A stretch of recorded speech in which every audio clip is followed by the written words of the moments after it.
What's going on, everybody? Moniz here, and right in front of me I have Lenovo ThinkPad X1 Tablet.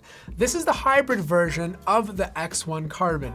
Usually you gravitate towards a hybrid because you want to use your laptop as a tablet or have the capabilities of writing or drawing on it. Now in this video I'm going to be making a lot of comparisons to the regular X1 Carbon because I believe if you're looking at this tablet version, you might also be considering the traditional laptop form. The first thing you're going to notice is the design. It has that same metal aluminum chassis as the X1 Carbon and that rubber texture to it, which feels really nice in the hands. The only thing you got to know about is that it tracks a lot of fingerprints, so you're going to be constantly wiping this down. It also has that MIL 810G certification, so it's passed some strenuous tests like humidity, fungus, water tests, even dust. So this thing can take a bigger beating than your traditional consumer laptop. In terms of weight, it's very comparable to the X1 Carbon, but it's slightly lighter and slightly thinner. So if portability is of the utmost importance to you, you're gonna get more mileage out of the X1 tablet. The hinge on the back is built into the tablet. This is very important. I never recommend a hybrid laptop that uses the case as a hinge. I find those designs to be very poor and offer a very janky experience. This hinge is very stiff, goes up to 160 degrees, giving you lots of tilt to write or sketch on it. Now, since we're talking about writing and sketching, I just want to talk about the pen for 1 second. It uses a battery, it offers a great experience, I didn't have any latency, and writing and drawing on it was great. The only problem I have with it is the way it is held against the laptop. You see, you have this little connector that goes into the side, but the connector itself doesn't do a good job of holding the pen. So if you flip the laptop upside down, the pen is most likely going to fall out. Now, when it comes to ports, you're not going to get much with this laptop. On the right-hand side, you have two USB Thunderbolt 3 ports. So if you're the type of person who's going in and out of office meetings, connecting your device to a projector, you might be better off with the X1 Carbon because you pretty much have every port for the business environment. The X1 tablet's going to cause you to carry around a lot of dongles. If you have a mouse that's USB-A or a hard drive that's USB-A, you're going to need a dongle for it.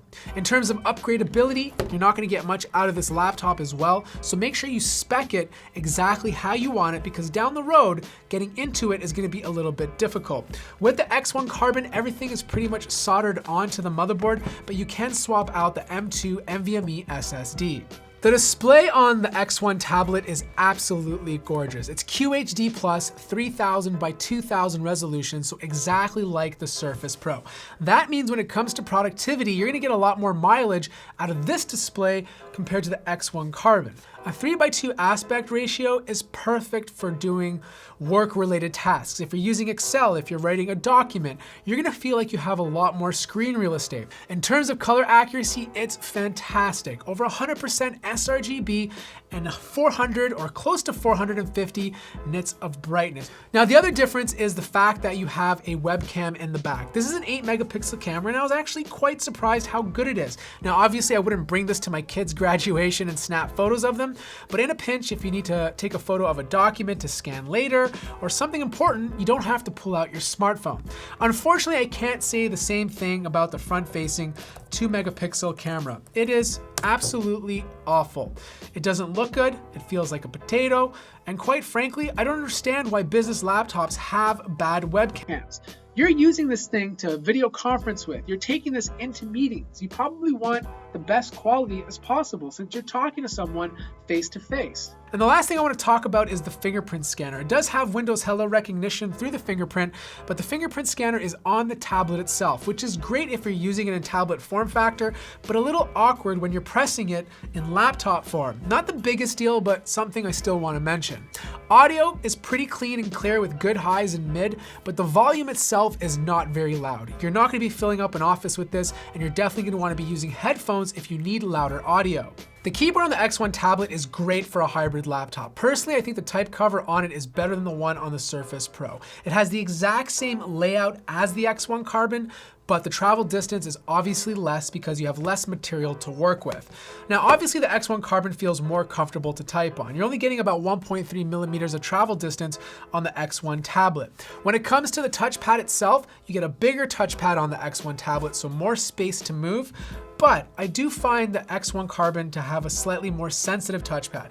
Both laptops are using Windows Precision drivers, so overall they offer a great experience. So the performance on the X1 tablet is great. My unit is spec'd with the i5-8250U, so that means you get 2 more cores compared to last year, which makes it great for things that can utilize it. So let's say you're editing video, let's say you're transcoding some media. That's when you'll see the speed difference. But when it comes to day-to-day tasks like browsing the web, having tons of tabs open, working in Google Docs, maybe you're doing Excel, you're not gonna see that much of a speed difference compared to last year.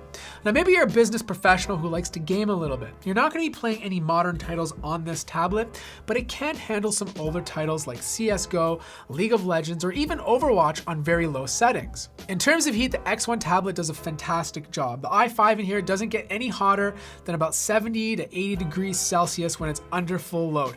The back of the laptop, the surface temps hit about 50 degrees Celsius, which is right at the top. Anything above that, I'd be kind of concerned, but overall, this laptop handles heat very well. There was no thermal throttling, and even under full load, the fans kept nice and quiet. Now, when it comes to battery life, that's where things started looking a little bit different. The X1 Carbon, I was getting some fantastic battery life, but with the X1 tablet, I was banking around 5 to 5.5 hours of use before needing to charge. Now, it can use USB Type-C, so that's very convenient, but just note that you will be charging this more often than the traditional X1 Carbon. So here are my closing thoughts. The Lenovo X1 tablet is a fantastic hybrid business laptop. It has a gorgeous display, a very durable design, the hinge is solid, it has great performance, and of course, great security features. The only areas that it falls short is battery life and poor sound.